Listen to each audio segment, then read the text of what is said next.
माँ अन्नपूर्णा की आवश्यकता हम सभी को होती है और माँ अन्नपूर्णा हमेशा हमारे घर की रसोई में विराजमान रहती हैं।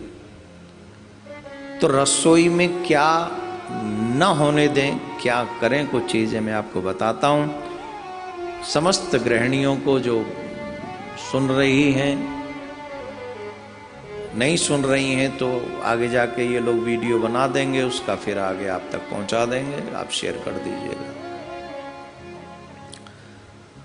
सबसे जो चाहते हैं कि हमारे घर में कभी भी गरीबी न रहे, अन्न की कमी न रहे, हमारे घर कभी भी कोई आने वाला भूखा न लौटे, ऐसे लोगों को कुछ उपाय अपने घर के लिए अवश्य करने चाहिए। और ये सारी व्यवस्था रसोई की है, तो इसलिए माताओं की अहम भूमिका इसमें हो जाती है।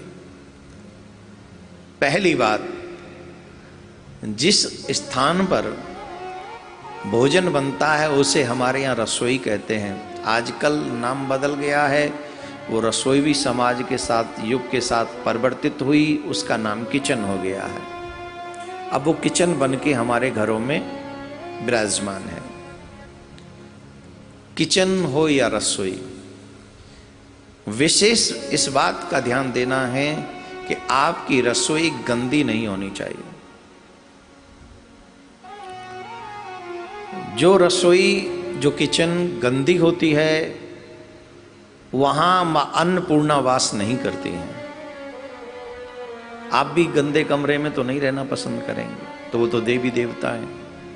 तो सबसे पहली आवश्यकता है आपके रसोई का स्थान स्वच्छ और पवित्र रहना। इसीलिए हमारे यहाँ गाय के गोबर से चौका लगता था रसोई में।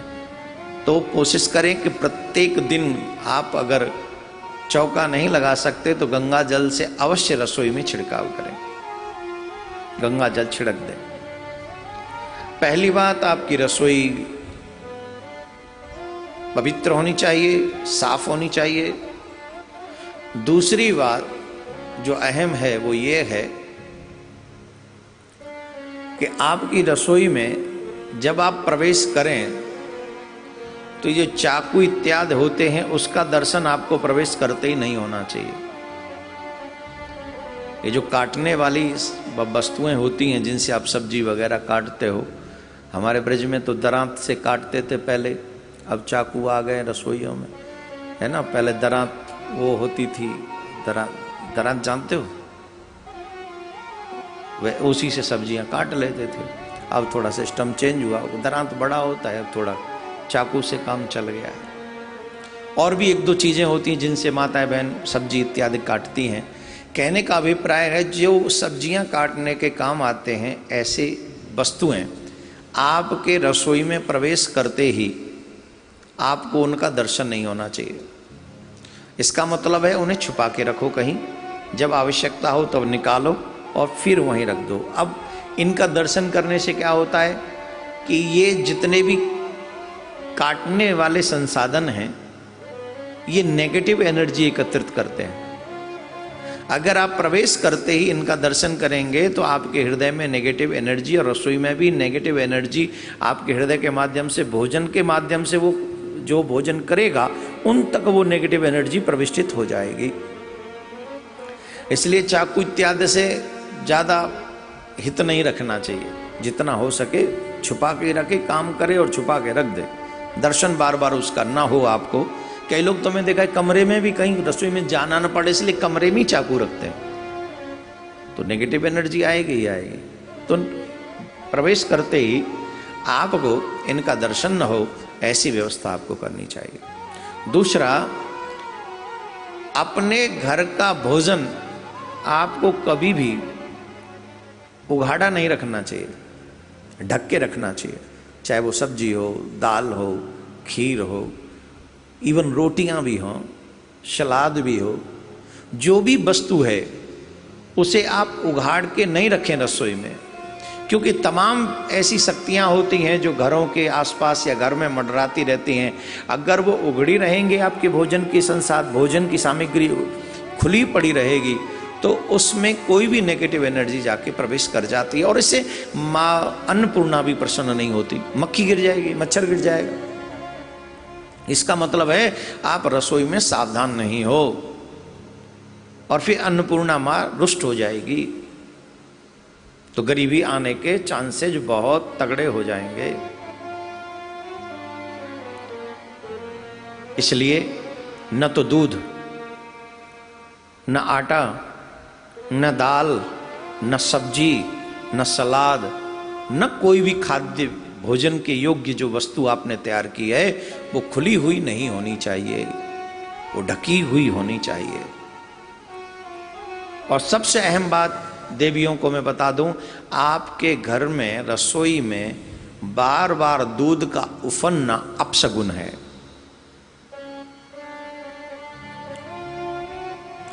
आपके घर में बार बार दूध नहीं उफनना चाहिए।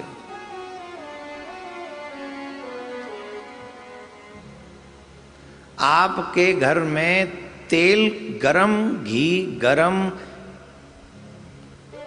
आपके हाथों को नहीं जलाना चाहिए। कई बार होता है ना कि तेल की एक बूंद गरम कर रहे थे किसी लिए, पकौड़ी के लिए, पूड़ी के लिए घी तैयार कर रहे थे, उठ के आ गया और वो आपके हाथ में छाला डाल गया। ऐसे बार बार नहीं होना चाहिए। अगर ऐसा है, बार बार आपके हाथ जलते हैं, भोजन बनाते समय हाथ जलते हैं, अथवा बार बार दूध उफनता है, तो इस बात से एक चीज समझ लेनी चाहिए कि राहु, केतु और शनि ये तीनों ही रुष्ट हैं। तो इन्हें बचाने के लिए क्या करना चाहिए? इनसे बचने के लिए बोले एक काम अवश्य करना चाहिए, घर की पहली रोटी गाय के लिए और घर की आखिरी रोटी श्वान के लिए, मीन्स कुत्ते को खिलानी चाहिए। इससे राहु, केतु और शनि तीनों ही प्रसन्न हो जाते हैं। अगर बार बार दूध उफनता है तो इसका मतलब है वो रुष्ट हैं, राहु केतु। और वो क्या बोलते हैं, हाथ जल जाए आपका बार बार। कई माताएं बहन तो रोटी सेकते सेकते अपने हाथ जला लेती हैं। इससे भी पता लगता है कि राहु केतु की दशा ठीक नहीं चल रही। तेल गिरना, घी गिरना, ये भी अपशगुन है। तो इसके लिए आपको चाहिए कि पहली रोटी गाय को दें और दूसरी जो आखिरी रोटी है वो श्वान को खिलाएं। तो इससे राहु केतु की स्थिति ठीक रहेगी। लेकिन सबसे ज़्यादा महत्वपूर्ण है आप अपने रसोई को शुद्ध रखें, साफ रखें, पवित्र रखें। दूसरे, दूध गर्म करते समय ये ध्यान रखें कि दूध बार बार उफने ना आपके घर में। ये छोटी छोटी कुछ चीजें हैं, इनका ध्यान रखेंगे। रसोई में ही आपका